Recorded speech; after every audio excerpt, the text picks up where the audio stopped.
Hi hello guys, అందరికీ నమస్కారం. ఎలా ఉన్నారు? బాగున్నారా? నేనైతే చాలా బాగున్నాను అండ్ మీరు కూడా చాలా బాగున్నారని అనుకుంటున్నాను. అందుకే మీరు ఈ వీడియో చూస్తున్నారని కూడా నేను అనుకుంటున్నాను. అండ్ నేను మీకోసం కూడా ఈ టెంపుల్లో మొక్కుకున్నాను. నా యూట్యూబ్ వ్యూవర్స్ అందరూ హ్యాపీగా ఉండాలి, సంతోషంగా ఆరోగ్యంగా ఉండాలి అని చెప్పి. అండ్ ఈ రోజు నేను మీకు ఏం చూపించబోతున్నానో తెలుసా? సాక్షాత్తు పరశురాముడే ఘోర తపస్సు చేసి శివుడు ప్రత్యక్షమయ్యేలాగా చేసుకొని ఆయన అంశతో వెలసిన శివలింగాన్ని ఇక్కడ ప్రతిష్ఠించడం జరిగింది. అలాంటి శివలింగ రూపాన్ని మీకు చూపించబోతున్నాను ఈరోజు. మరి చూసేద్దాం. అండ్ అందరూ ఓం నమ శివాయ అని కామెంట్ చేయండి. స్కిప్ చేయకుండా, ఫార్వర్డ్ చేయకుండా మొత్తం వీడియో అంతా చూడండి. ఇక మనం అసలు ఈ టెంపుల్ ఎక్కడ ఉందో తెలుసుకుందాం. ఈ టెంపుల్ వచ్చేసి నల్గొండ జిల్లాలో ఉన్న నార్కెట్పల్లికి దగ్గరగా నియర్గా 5 కిలోమీటర్స్ డిస్టెన్స్లో ఉంటుందన్నమాట. చెరువుగట్టు అని. ఆ చెరువుగట్టు పైన ఉంటుంది, కొండ పైన ఈ శివాలయం. భలే పీస్ఫుల్గా ఉంటుంది, చాలా బాగుంది. నాకైతే బాగా నచ్చింది, మీకు కూడా నచ్చుతుంది. సన్ రైజ్, సన్సెట్ భలే కనపడతాయి ఇక్కడ నుంచి చూడగానే. ఎంత బాగుంటుంది, చుట్టుపక్కల గ్రీనరీ, పక్షుల సౌండ్లు ఎంత బాగుందో. మీరు కూడా ఖచ్చితంగా వెళ్ళడానికి ట్రై చేయండి. అంత మహిమ గల్లది అండ్ అంత బాగుంటుంది. ఇక్కడైతే శివరాత్రికి చాలా బాగుంటుందంట. నెక్స్ట్ టైం నేను వెళ్ళడానికి ట్రై చేస్తాను. మీలో కూడా ఎంతమంది వెళ్తారో కామెంట్ చేయండి. ఇంకా ఇక్కడ నెలకు ఒకసారి వచ్చి అమావాస్యకు ముందు రోజు జరిగే మాస శివరాత్రి పూజలు ఇక్కడ చాలా బాగా చేస్తారంట. అప్పుడు కూడా చాలా మంది భక్తులు వస్తారంట. అంత నమ్మకం ఇక్కడ. ఇంకా అమావాస్య అంటే నెగిటివ్ ఎనర్జీ ఉంటుంది కదా, ఆ నెగిటివ్ ఎనర్జీ మన మనుషులకు తగలకుండా ఉండాలి అని చెప్పి చాలా మంది వచ్చి ఇక్కడ నిద్రిస్తూ ఉంటారనమాట మాస శివరాత్రి టైంలో వచ్చి. సో ఎందుకు అంటే ఇక్కడే ఎక్కువగా ఇక్కడ శివుడు స్వయంభుగా వెలిసిన శివలింగం అనమాట ఈ ప్రదేశం. సో అందుకని చెప్పి ఆ శివలింగం చుట్టుపక్కల ఉన్న మనకి ఆ నెగిటివ్ ఎనర్జీ రాదు అని చెప్పి వాళ్ళందరూ వచ్చి ఇక్కడ నిద్రిస్తూ ఉంటారు భక్తులు. అంత మహిమ గల్ల ఈ శివలింగం యొక్క చరిత్రను తెలుసుకుందాము ఇప్పుడు. త్రేతాయుగంలో పరశురాముడు తండ్రి అయినటువంటి జమదగ్ని మహర్షి దగ్గర ఒక కామధేను అనే ఒక ఆవు ఉండేదంట. అయితే ఆవు యొక్క ప్రత్యేకత ఏంటంటే మనం ఏం అడిగినా సరే వెంటనే మనకు ప్రసాదిస్తుంది అనమాట. ఈ ఒక విషయం తెలిసిన అప్పటి కర్త వీర్యార్జునుడు అనే రాజు ఆ యొక్క ఆవు అనేది నాకు కావాలని ఈ జమదగ్ని మహర్షిని అడగ్గా దానికి జమదగ్ని మహర్షి ఈ కామధేను నేను మీకు ఇవ్వను అని అంటాడు. అయితే ఈ కర్త వీర్యార్జునుడు అనే రాజు కోపం వచ్చి ఈ జమదగ్ని మహర్షి పైకి యుద్ధానికి వస్తాడు. కర్తవీర్యార్జునుడు యుద్ధానికి వచ్చినప్పుడు ఈ పరశురాముడు ఆ కర్తవీర్యార్జునుడు ఓడించడం జరుగుతుంది. దానిపై ఈ కర్తవీర్యార్జునుడు కోపం వచ్చి పరశురాముడు లేని టైంలో చూసి జమదగ్ని మహర్షిని చంపేస్తాడు.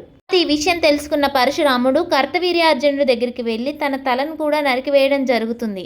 తల నరకడంతో పాటు ఈ భూమి చుట్టూ 21 సార్లు తిరిగి క్షత్రియ వంశానికి చెందిన వాళ్ళు ఎవరుంటారో వాళ్ళందరినీ నరికివేయడం జరుగుతుంది. పరశురాముడు క్షత్రియ వంశానికి సంబంధించిన వాళ్ళందరినీ నరికివేసిన తర్వాతకి నరహత్య పాపం చుట్టుకోకుండా 108 శివలింగాల్ని ప్రతిష్ఠించడం జరుగుతుంది. అలా ప్రతిష్ఠించి లోక కళ్యాణానికై పాల్పడతాడు. అయితే ఈ 108వ శివలింగాన్ని చెరువుగట్టు పైన ప్రతిష్ఠించడం జరుగుతుంది. ప్రతిష్ఠించిన తర్వాతకి శివుడి కోసం తపస్సు స్టార్ట్ చేస్తాడు. ఎన్ని సంవత్సరాలైనా సరే తపస్సు చేసినా శివుడు మాత్రం ప్రత్యక్షం అవ్వకపోగా రోజు రోజుకి తను ప్రతిష్ఠించిన శివలింగం అనేది పెరుగుతూ ఉంది. ఈ విధంగా శివలింగం పెరగడంతో పరశురాముడు కోపం వచ్చి శివుడు ప్రత్యక్షం అవ్వడం లేదు, అలాగే ఇక్కడ ఉన్న శివలింగం పెరిగిపోతుంది అని తన దగ్గర ఉన్న గొడ్డలితో ప్రతిష్ఠించిన శివలింగంపై కొడతాడు. దానితో శివుడు వెంటనే ప్రత్యక్షమయ్యి చిన్న చిరునవ్వు నవ్వి పరశురామ ఏమిని ఈ కోపం అని చెప్పి నీ యొక్క తపస్సు నాకు నచ్చింది. ఇకపై నుండి నువ్వు ప్రతిష్ఠించిన ఈ శివలింగం పవిత్ర పుణ్యక్షేత్రంగా మహిమగల్ల క్షేత్రంగా వెలుగొందుతుంది అని చెప్పి ఆయన యొక్క అంశతోటి ఇక్కడ స్వయంభూ శివలింగంగా వెలుగొందడం జరుగుతుంది. ఇది కూడా ఈ 3 గుండ్ల పైన వెలుగొందడం జరుగుతుంది ఆత్మలింగంగా. అలా ఈ పరశురాముడు తన తపస్సుతోటి స్వయంగా శివుడే వచ్చి తన అంశతోటి శివలింగాన్ని ప్రతిష్ఠించేలా చేస్తాడు.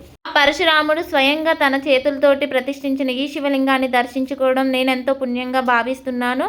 అండ్ ఇక్కడ ఇంకా చాలా బాగున్నాయి టెంపుల్స్, ఇవన్నీ మీకు చూపిస్తాను చూడండి. ఇక్కడ చూపిస్తున్న ఈ గుడిలోనే పరశురాముడు కోపంతో కొట్టినప్పుడు శివలింగం మీద జడలుగా ఏర్పడుతుంది. ఆ జడల రామలింగేశ్వర స్వామి శివలింగమే ఈ లోపల ఉందన్నమాట. నేను వెళ్ళేసరికి అప్పటికే క్లోజ్ చేశారు, అందుకని నేను దాన్ని తీయలేదు. సో మీరైతే దర్శించుకోండి ఎప్పుడైనా వస్తే. ఇక్కడ అన్నదాన సత్రం కూడా ఉంది. అలాగే ఇక్కడ చుట్టూ ప్రదేశాల్లో ఎంత బాగుంది కదా, చూడడానికైతే చాలా పీస్ఫుల్గా ఉంది. ఇంకా ఇక్కడ పైన చూడడానికి ఆకాశ శివలింగం ఉంటుంది అండ్ కింద వచ్చేసి జడల రామలింగేశ్వర స్వామి టెంపుల్ ఉంటుంది అండ్ పక్కన అమ్మవారి టెంపుల్స్ కూడా ఉంటాయి. పరశురాముడి శివలింగం కూడా ఉంటుంది. అన్నదాన సత్రం ఉంటుంది. అన్నం తినడానికి ప్రతిరోజు నిత్య అన్నదానం ఉంటుంది ఇక్కడ.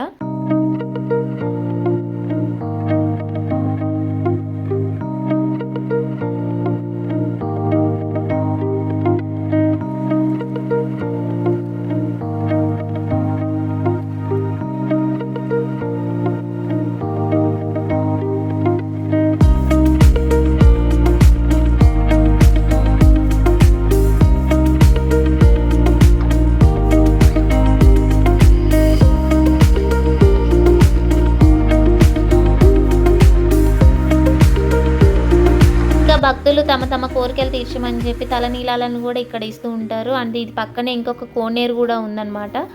చాలా భలే ఉంటుంది ఇక్కడైతే టెంపుల్.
ఇంకా చాలామంది నన్ను అడుగుతుంటారు, నువ్వు ఎప్పుడు టెంపుల్స్కి వెళ్తావా అని చెప్పి. అవును, నేను ఎక్కువ టెంపుల్స్కే వెళ్తాను.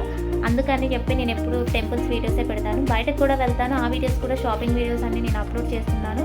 అలాగే టెంపుల్ వీడియోస్ కూడా. నాకు కొంచెం భక్తి ఎక్కువ. అండ్ దట్టు శివుడు అంటే నాకు చాలా ఇష్టం. నేను చూసే టెంపుల్స్ మీరు కూడా చూడాలి అని చెప్పేసి వీడియోస్ ఇలా మీకు పోస్ట్ చేస్తూ ఉంటాను. మీకు నచ్చిన వాళ్ళందరూ ఓం నమః శివాయ అని టైప్ చేయండి, కామెంట్ చేయండి, అండ్ లైక్ చేయండి, షేర్ కూడా చేయండి. నాకు మీ సపోర్ట్ ఎప్పటికీ ఉండాలని మనస్ఫూర్తిగా కోరుకుంటున్నాను. Thank you my viewers. Thank you so much. And మీకోసం కూడా నేను మొక్కుకుంటాను. Thank you. బాయ్.